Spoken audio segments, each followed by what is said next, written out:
Hi, so welcome to the official Infinitum Dominium DC Universe Online League YouTube channel. We've put up a few videos on the channel already, a lot of gameplay footage from the test server and other places. We've got the 2-minute Prime raid run, and we're going to have lots more content to come. And some of that content is going to include VBLOGs like this one. Now, they're probably going to be a little more involved. We're going to have some gameplay footage. We'll probably Skype a few people in. This is just going to be a real quick, basic one to get things started with me quite literally as just a talking head. Now, I believe this is the first VBlog that we'll have on the channel. We did get 1 or 2 VBlogs taken down by other people, but I think this will be the first one we're putting up. And I do just want to discuss some DC Universe related things, because that's what this channel is going to be about. It's going to be for the whole DC Universe online community. I think we're even going to have a few things with other games in the genre, such as, we got people playing Final Fantasy, we'll have people on Destiny, but, the League, INFINITUM DOMINIUM, is a DC Universe League, and that's going to be the main focus of our YouTube channel. Now, what I'll talk about briefly in this video is the new update, the newest feature of that update. League Hall is an update 39. Now, League Halls are built around the new currency of prestige, and prestige is gained by running, all the content you would normally run. If you run content that's way lower than your item level, you won't get as much prestige or any prestige, but if you're just running the content you're normally running for your gear level, you'll build prestige. Now, just to get a League Hall, you actually have to build up 100 prestige the hard way, just running stuff every day, doing all different instances, raids, alerts, duos, solo instances, and that takes a while. And it took us about a week in our league, as we kind of ran into trouble the first day before reset with the servers being down all the time. We couldn't quite get that, I think it was you had to hit like 45,000 in the span of what the servers were probably up to 3 hours. And unfortunately, a few leagues did do that, and, I'm not going to say anything bad about them because I'm afraid they'll come to my house and get me. I mean, they must have all the time in the universe. No, I'm kidding. It really was an accomplishment. We weren't able to pull it off because of the server instability. This week, though, as soon as reset came around, we did get our League Hall. We got a few proficiencies and spent some prestige. And I'm really going to talk about how prestige is spent and maybe how best it can be spent. Because, again, this is a channel for all players of DC Universe Online. And maybe we can help them out a little bit with some of our strategy. And I probably don't speak for anybody in the league. For those of you who don't know, I'm block president on the USPS server villain side, or probably formerly known by a few other names, or you can just call it, Justin was another name, although usually Block is what people call me on the game. But anyway, so in order, first you have to get at least 100 prestige just to select the base. And then you have to get 100,000, I should say. And then you need another at least 25,000 to pick a location. Now, there's a few rare locations that are 50,000, but they're virtually identical looking to the 25K prestige location. And 100% exactly have the same functionality. So you know, I know some people think, well, the ones that cost more prestige are cooler. Well, you know, they're cooler if you like having a reminder of a resource you squandered, but I don't know otherwise. So we, in our league, uh, Infinitum Dominium, for another plug, we just got the 25K location because it looked the exact same as any of the other 50K or whatever prestige locations. Now then you can build up prestige a lot faster because you can actually break down gear. Mainly Mark's gear is what's going to get you the most prestige, and I know a lot of people had all kinds of Marks built up, and you know, different tier gear that they were able to break down. We got a few proficiencies right away. Now, I know there's probably going to be a rush to get all the proficiencies out the gate, but I'm going to go over each one because I think that's what most people are spending their prestige on. There's other stuff such as, you know, statuaries and things, but the proficiencies are definitely going to be the big focus because they're the only ones that make your character more powerful, and that's what most people are all about, I guess, as they should be. Now, some are pretty good. They're definitely worth it. Others are kind of just traps for bad players, I guess. I mean, you know, this whole prestige thing is kind of going back to the original DCUO before replays, before everybody got their own gear, where you really had to look at opportunity cost. You know, you only got your one run each week, and you know, you were careful about who you brought with you. You didn't, you know, want to get stuck with someone who was a loot lady of the night, for lack of, you know, maybe a more slang term. I don't know what the demographics of this YouTube channel will be, so I'll avoid it and just say loot lady of the night. You wanted to stay away from those ninjas. But then that wasn't even an issue. Everybody got their own gear, and you can replay till your heart's content. So it really didn't matter who, you know, you were running with in your league. But now it kind of does matter because people are going to all be spending the league's prestige. And if, you know, you got people who are spending prestige on dumb things, then everybody pays the price. So I'm going to go over each of the proficiencies quickly and discuss them, and, you know, the pros and cons, and what you want to get and what you don't want to get, and you're better off just saving the prestige or getting the extras like the statuaries and the league bank. So I do have notes here. I got to kind of break the fourth wall. I'm going to show you because I am going to look down at them. Again, this is live tape, just a real basic test run of some of the VBLOGs that are going to be on our podcast. And we'll have different members, like I said, and more people coming in for group discussions. But again, just me, my ugly haircut and nasal voice, which is how I normally look and sound, again, just to get out in front of anyone who may accuse me of doing a character in the comment section. This is normal me that you're stuck with for this video. So the first one, and I'm just going in the order of the patch notes, is 3% damage out. Now that's definitely a good one. That's definitely top 4. Mainly the DPSs are going to want it because it's the best DPS one, but it's just going to help you burn stuff faster. If you're doing a league run, well, that's 3% for everybody. That adds up. Or if you're just running, if you're just queuing up for an instance, you know, you're still doing more damage. So that's definitely a good one. That's going to be one of the top 4 your league's probably going to want to take. And especially with DPSs are probably just the most prevalent role. Everybody wants the DPS.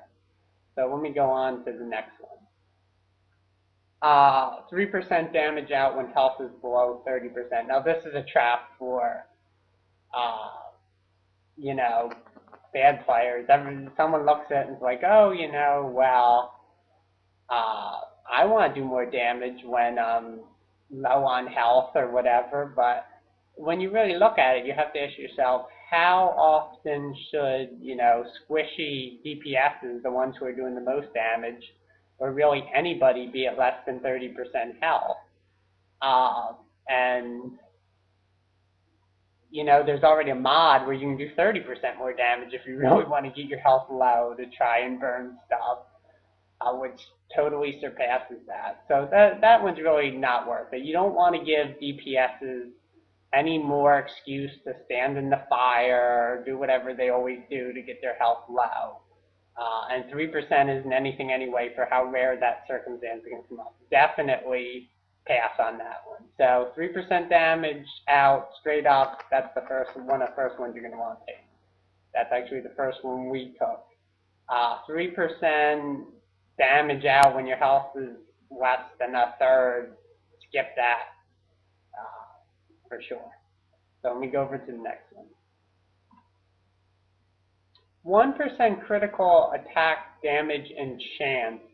Now, that one isn't very good either. I know, the people who are all about the burn are going to say, well, yeah, I definitely want that. But I mean, half the time now you're using weapon mastery clips, in which case you have 100% essentially critical attack chance, and probably an average of like 400% critical attack magnitude. So that's going to be essentially useless when you're using the weapon mastery. It's so marginal. It's useless. Now, what about when you're using your weapon attack? Well, if you have all the skill points, the mod affinities, you're using your weapon buff whenever it goes on cooldown, the ice bash, the fiery weapon, all those. Each power has one, I think, by now. You're probably looking at a 35–40% critical attack chance and 130% critical attack magnitude. I mean, 1% is so minimal. I would say skip that one too. It's better, definitely better than the 30% health one, but still skip it. It's so marginal, and with the weapon mastery clips, it's just totally useless. All right, so next is 3% healing out. Well, that's a good one for the healers. I wouldn't say it's in the top 4 main ones because it's really only healers are going to care. Most people aren't doing any healing out. I mean, everybody's doing damage. You want to get through the content fast enough. But for the healers, it's a good one. So not tier 1, the first 4 you should get, I would say, but it's worth it. It's not pointless. So next one, critical power healing and regular critical healing, 1% chance of magnitude to each of those. This is probably not as good as the healing out, because again, the healing chance is pretty high too, as is the power healing chance. They don't have as many innates, but they do have that neck base mod that's getting the critical power chance really high. So this is very marginal. I mean, all of them are somewhat marginal compared to some other things we have in the game, but this is really, really marginal. Not necessarily a total skip if you're out there building a ton of prestige, but I think most leagues will want to skip that in favor of some of the other, things you can get and the other proficiencies. Okay, next one, 3% healing received. That one is, that's probably towards, even further down towards the don't get. Because that's really only going to matter when you're running like a league run. When you're with pugs, they're not going to get your extra 3% for this. So when you're queuing up for stuff, it's not really helping you. It's not like some of the other ones, it's not going to help you in every type of instance you're going to run. It's going to just be for league runs. That's probably a skip it. no matter what. Your prestige is better saved or spent elsewhere. The 3% healing received. And again, it's mainly, and people are running a lot of instances without healers now when you're running the alerts. So, and the healers you are running have to be a high enough CR that, you're probably not going to be hurting for heals. Just if they're meeting the minimum to queue up, that extra 3% isn't going to make the difference. 3% power received, same thing. It's only helping, very marginally with trollers, mainly for league runs. If you're just queuing, doesn't matter. If you're just doing anything solo, it doesn't matter. And even when it does matter, it's 3%. I mean, the damage you're getting through that content maybe 3% quicker if you're doing a league run. This, I don't know who's saying, well, if I only had 3% more power received, we could have, got through that raid. So this is definitely further down the line than a lot of them. 5% health, this is definitely top 4. The tanks, it's going to be a big help to tanks, but it's going to be a help to anybody in every instance they run, even if it's not a league run, even if it's just a solo. They're going to have a little bit more survivability. So this is definitely top 4 you want to get. 5% health. It's a straight stat increase to a stat everybody uses. 5% power and supercharged.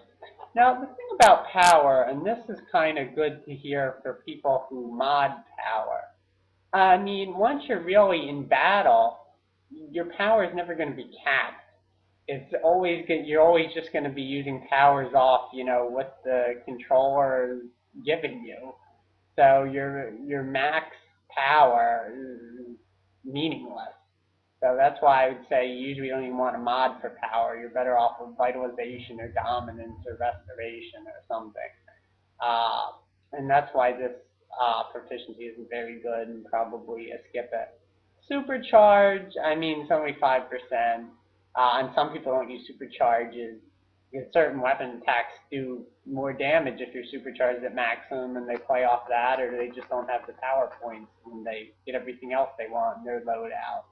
So this is probably a skip. I mean, it's still better than some of the real ones you definitely don't want. Again, like the 30% health, or the really, really marginal ones, like the 1%, chance ones. Because it's 5%, but it's 5% of things that aren't going to be a huge difference maker. 3% might and precision, definitely top 4. Not quite as good as the straight 3% damage out, because that's for everything, including your weapon DPS. But it's still really good. Most people want to play DPS. DPS is the main role in terms of represented in a raid, and everybody's attacking, so everybody's hitting harder no matter league run, solo, any type of instance. This is a really good one. So this is definitely top 4. This is also the second one we got week 1. As soon as we got our haul, we got 2 affinities, the damage out and the might and precision. So top 4 this one you definitely want to get. The might and precision. Another top 4 one, 3% support roles. That's restoration, vitalization, and dominance. Almost every character uses one of these stats or all these stats in some way. Even DPSs, have a shield usually, and their vitalization even affects building power back from your weapon attacks. Obviously, it's the biggest buff. It's to the main stats of healers, controllers, and tanks. So this is definitely one you want to get top 4. So yeah, this is one you want to get, is the 3% for all the support role stats. That's going to help everybody. That's going to help them everywhere. 3% control resistance, that's a total waste.